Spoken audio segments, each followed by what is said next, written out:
एक भैंस को शेर ने जकड़ रखा था और बाकी भैंसे शेर को मारने के बजाय भैंस को ही मारने लगते हैं। तो वे ऐसा क्यों कर रहे हैं, ये जानने से पहले आप नीचे दे सब्सक्राइब बटन को।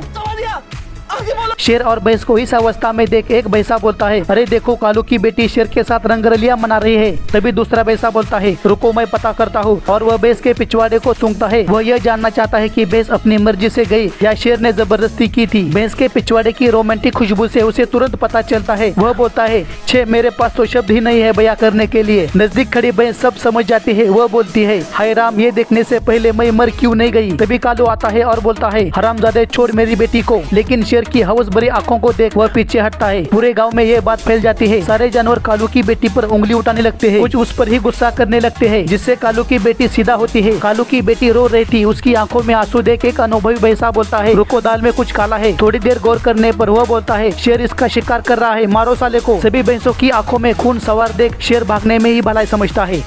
अपने माँ के कहने पर ये चूजे 400 फीट ऊंचाई से जंप क्यों लगाते हैं? आगे क्या होगा इन चूजों का? क्या ये बच पाएंगे?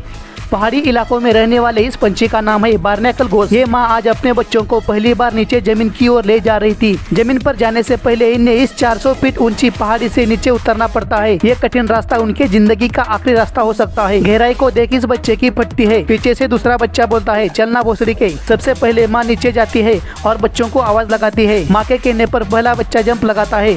हवा से बातें करते हुए झूमते हुए बच्चा नीचे आने लगता है। जंप तो परफेक्ट थी, पर लैंडिंग अच्छी नहीं होने वाली। 4 से 5 बार पत्थरों से टकराने पर वह जमीन के नजदीक पहुंचता है। इधर दूसरे बच्चे की जंप शुरू में ही खराब रही। उसके पीछे एक के बाद एक सभी बच्चे जंप लगाते हैं। अब 400 फीट ऊंचाई से जंप लगाई, मतलब इनका क्या हाल हुआ होगा ये वही जाने। जिंदगी के इस जंग में 5 में से बस 3 बच्चे ही जीवित बचते हैं। बाकी 2 अपनी जान गंवाते हैं। माँ उन बच्चों को देखने भी नहीं जाती, क्योंकि उसे पता है कि वे जिंदगी की ये जंग हार गए।